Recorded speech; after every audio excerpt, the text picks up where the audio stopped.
Hello and welcome. You're watching NDTV 24x7. I'm Osama Shab. Our top story, the truckers' protest. Truck drivers and cab operators across the country have been protesting against the provisions covering hit-and-run cases in the Bharatiya Nyaya Sanhita that is set to replace the colonial-era Indian Penal Code. Under the new law, hit-and-run cases can attract up to 10 years in jail and a fine of rupees 7 lakh if the driver flees at the accident spot and does not inform cops. Currently, hit-and-run accidents are covered by IPC's Section 304A and attracts a jail term that may extend to 2 years and an unspecified fine or both. Now, amid this protest, the All India Motor Transport Congress, they held a meeting today. There has been panic buying of fuel since the protest started, and amid all this, the Chandigarh administration has regulated fuel sale due to this ongoing crisis. The administration has limited sales for two-wheelers and four-wheelers. For two-wheelers, it has been limited to 2 litres or a maximum value of rupees 200 and 5 litres or a maximum value of rupees 500 for four-wheelers. Meanwhile, Home Secretary will hold a meeting with All India Motor Transport Congress as well. Listen to Amrit Lal Madan, the president of All India Motor Transport Congress, had to say. Amit Shah ji ने जो ये कानून पास किया है, इससे हमारे driver लोग बहुत नाराज हैं और हम भी इनका विरोध करते हैं। 1 करोड़ गाड़ियां हैं, कोई ना कोई गाड़ी एक्सीडेंट हो जाती है। अगर हमारा ड्राइवर वहां रुकता है तो उस ड्राइवर को पब्लिक मार के और ख़त्म कर देती है, तो उसको मजबूरी में भागना पड़ता है। जो लॉ अमित शाह जी ने पास किया है कि 10 साल की सज़ा, और ये बहुत ज़्यादा है, तो हमारी यही सरकार से रिक्वेस्ट है कि ये काला कानून वापस लेवे। And joining us right now on the broadcast, Mohammad Ghazali and Sunil Prabhu. Ghazali, let me come across to you first. Is this regulation of the fuel sale going to be of any help for the public, whatever that Chandigarh administration has announced? See, Chandigarh administration has announced this, but I'll just tell you that the situation is severe and it is alarming because nobody knows the actual report that what the truck or the private transport association is going to decide. And it is not like this kind of a strike or protest is unlike the previous farmers' protest or the SC/ST community protested years ago for amendment in the stringent action which was brought into the law, because this is a very disorganized protest. States have their own unions, though they are in touch with the All India Transport Association, which is meeting the union government today. I'll just tell you, show you one scenario. This is the petrol pump from where we had reported just a few hours ago. And right now, if I ask my camera person to show you that this is the kind of gathering here.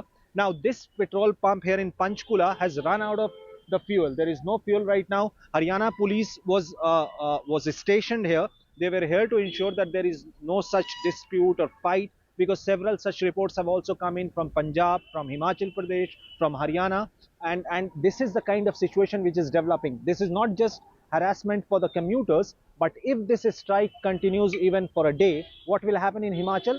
The Petrol Pump Operators Association we spoke to today told that 90% of petrol pumps are running dry there. In Punjab and Haryana, though, the government says that situation is under control, we have this stock, but certainly panic buying is going on in most of the districts. Similar situations and reports are coming in from Himachal Pradesh. And if this protest continues, it will start impacting the supply of essential goods or essentials, the milk supply, the fruit and vegetable supply, particularly for the hilly states of Himachal Pradesh and Jammu and Kashmir, because you only have this NH1 highway which connects Delhi and other markets with those hill states. Right. Ghazali, the Supreme Court has basically said that in multiple cases, the drivers, they flee after accidents.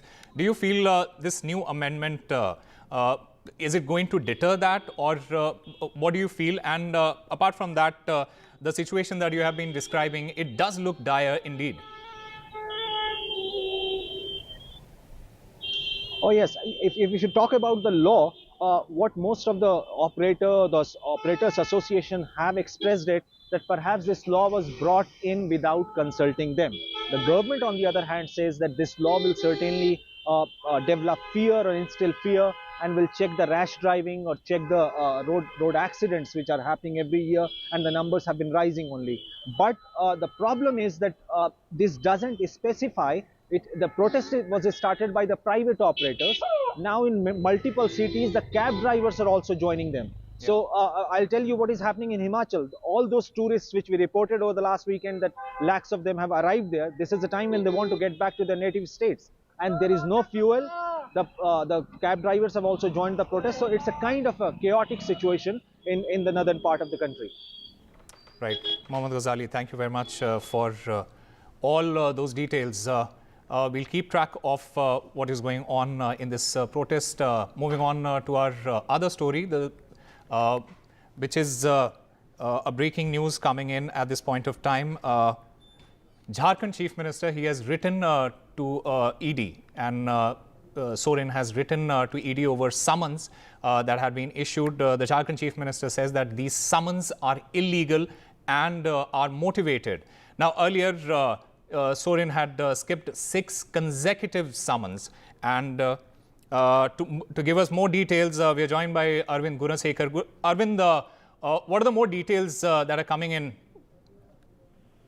Osama, Jharkhand Chief Minister Hemant Soren has written a letter to Enforcement Directorate. This after the Enforcement Directorate wrote to Soren asking him to give a place and time of his choice to question him in connection with the money laundering investigation. So earlier, the Enforcement Directorate had issued him 6 consecutive summons to Soren, and Soren had skipped all those 6 summons, and that's why the Enforcement Directorate 2 days ago wrote a letter to kind of a notice to Soren asking him to give a place and time of his choice to join the investigation. So in order to respond to that particular notice, Soren has sent a letter to the Enforcement Directorate through an officer of Chief Minister Office of Jharkhand, wherein he had called the summons motivated and also illegal because according to Soren, that the Enforcement Directorate has not clearly mentioned on what case that the Enforcement Directorate is investigating this particular matter and on what case that they want the appearance of Soren, and that's why he has said that without giving any details about the case on which he has been asked to appear before the agency, that's why he has called this particular investigation as politically motivated, and that's why he has said that he cannot comply with the notice that has been issued by the Enforcement Directorate. So earlier 6 consecutive summons, Soren has already skipped, and this time the Enforcement Directorate wanted a place and time of his choice to join the investigation. Even for that, Soren has called the entire investigation mala fide and also politically motivated. So now we have to wait and watch what further action that the Enforcement Directorate will take in this matter, because now the Enforcement Directorate is well within its power to approach the competent court and seek a non-bailable warrant against Hemant Soren. So we have to wait and watch how this investigation or the case pans out in coming days.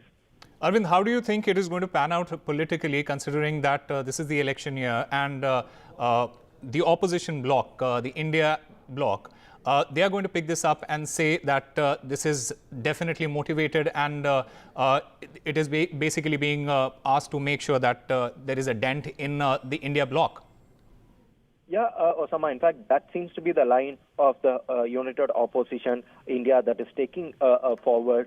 Whenever it comes to the central agencies, they have been always stating that the central agencies are being misused at the behest of the ruling party in center, which is BJP, and that's why they are called that the Enforcement Directorate is politically used as a weapon by the BJP in order to target the opposition parties, and that's why they are saying that this is one such instance where in Jharkhand with the Chief Minister Hemant Soren party in alliance with Congress, and that's why they are saying that BJP is trying to destabilize the government through Enforcement Directorate, but whereas Enforcement Directorate is saying that they have a bona fide case, and that's why they have asked Hemant Soren to join the investigation. So both the sides are raising political points, but the Enforcement Directorate is maintaining that their investigation is based on merit, but whereas Hemant Soren is asking, if at all if it is based on merits, at least tell me on which case that you are asking my appearance before the agency. So that seems to be the response of Hemant Soren on this matter. Absolutely. Arvind Gunasekar, thank you always for all the details. We'll move on to our other story. Prime Minister Narendra Modi, he has embarked on 2-day visit to Tamil Nadu, Lakshadweep and Kerala today. Prime Minister Modi reached Tiruchirappalli, where he was received by Chief Minister M.K. Stalin and Governor R.N. Ravi. He participated in the 38th convocation ceremony of the Bharatidasan University. He later inaugurated the new terminal building at Tiruchirappalli International Airport, which has been developed at a cost of more than 1,100 crore. It is a privilege that my first public program in 2024 is happening in Tamil Nadu. Today, development projects worth nearly rupees 20,000 crore will strengthen Tamil Nadu's progress.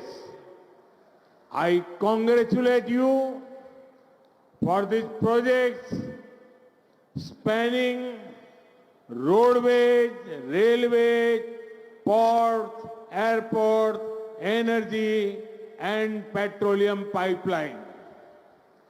Many of these projects will boost ease of travel and also create thousands of employment opportunities.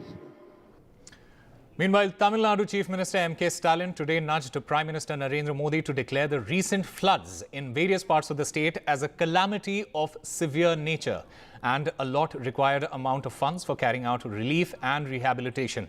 Stalin also told Modi that reiterating his demands for the release of funds from the union government doesn't mean they are political slogans, as the primary duty of providing education, health facilities and other required help to the people by being among them is vested with state government. மாநிலத்துக்காக கோரிக்கை வைக்கிறதும் மாநில உரிமைகளை நிலைநாட்டுறதும் அங்கே வாழுற மக்களோட கோரிக்கைகள் தானே தவிர அவை அரசியல் முழக்கங்கள் அல்ல. அந்த வகையில் தமிழ்நாடு அரசின் கோரிக்கைக்கு மாண்புமிகு பிரதமர் அவர்கள் நிச்சயமாக நிறைவேற்றி தருவார் என நான் நம்புகிறேன். Now, BJP's big Ayodhya push, it has been ongoing. There have been key decisions in a BJP meeting that was held.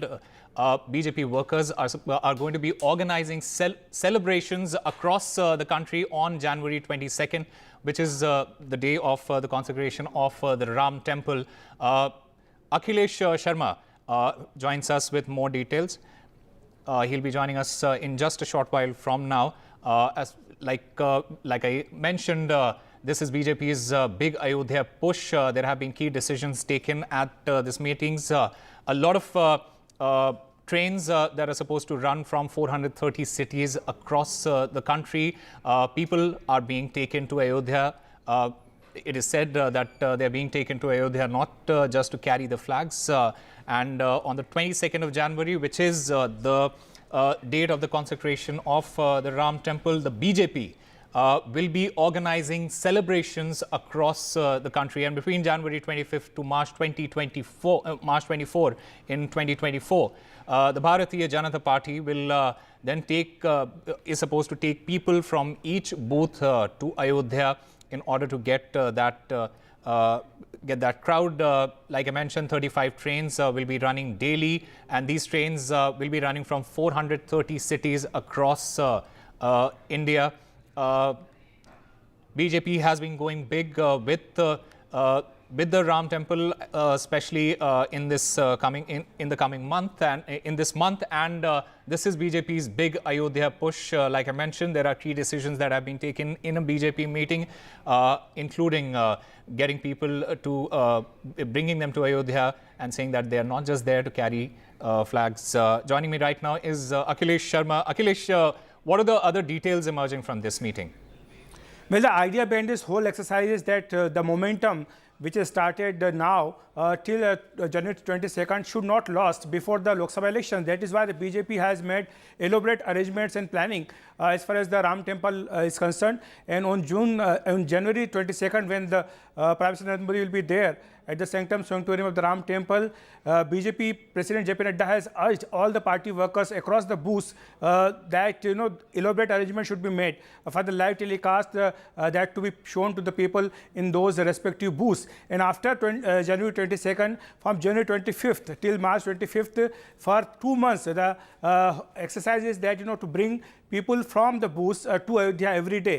The target is to take at least 50,000 people every day to Ayodhya so that they can have darshan at the Ram temple. And BJP President JP Nadda has asked workers not to charge anything because they have to make arrangements on their own. But they should not carry the BJP flag. That has been made very clear. It's because it's not a party program, but they should mobilize people who want to have a darshan, that they can make arrangements for them, and to make arrangements in Ayodhya also, and travel arrangements also should be made. So this is the plan which has BJP has prepared for the Ram temple, and BJP feels that this momentum should not be lost as far as the Lok Sabha election is concerned. Akhilesh, this also seems to be a big push as far as the Lok Sabha elections are concerned, because this is the election year, and Ram Temple and the consecration of the Ram Temple has been one of the major issues for the BJP. So they do definitely want to get this right. That's correct. BJP has made it very clear that Ram Temple will be a big issue, big political issue in the upcoming Lok Sabha elections. That is why in the run-up to the Lok Sabha elections, this whole exercise is being done. On January 22nd, Prime Minister Narendra Modi will be there. And from there onwards, till the Lok Sabha election is over, BJP will be reminding people that how the party has fulfilled a major promise that a grand Ram Temple should be built in Ayodhya. And BJP has worked towards that goal, and that goal has been achieved, and the promise has been fulfilled. That will be reminded to the people, and of course it will be a major issue. And of course the opposition parties are also helping the BJP in a sense that, you know, they're also trying to make it a big issue, saying that BJP is trying to take political mileage out of it. All right, Akhilesh, thank you very much for all those details. We'll quickly slip into a very short break. More news on the other side.